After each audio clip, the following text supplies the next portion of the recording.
पोखरी रे बुड़ी दुई नाबालिका सांग मृत गंजाम जिला दिगपहंडी ब्लॉक कुशपड़ा पंचायत पत्तांड गाँव में अघटन दुई नाबालिका सांग गाँ पोखरी को गाधोइबा जाई पानी रे बुड़ी जाइथिले। स्थानीय लोके देखि पानी जणको उद्धार करथिले आउ जणको पाई नथिले। दिगपहंडी दमकल बाहिनी पहुंची अन्य जनक उद्धार करथिले। दुई जनक दिगपहंडी मेडिकल में भर्ती कर जाइथिबा बेले डाक्टर सेठारे उभयं को मृत घोषणा करिसेंती।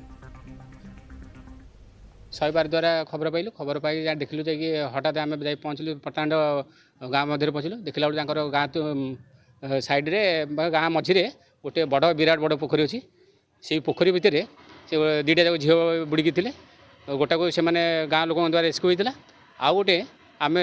माने सांगे सांगे बी सेट आम बी सेट पिंधिकी 10 फुट 12 फुट पानी भितर आम उद्धार करूँ आठी उद्धार कर संगे संगे आम गाड़ी मध्य आम दिगपहंडी हस्पिटाल नहीं सका गले 8 नाट भागिले 7टा भागिले मैंने गाधे गले पिला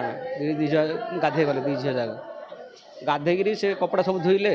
से गाधे गोड़ खसी कौन हो भितर बुड़ी जाइए।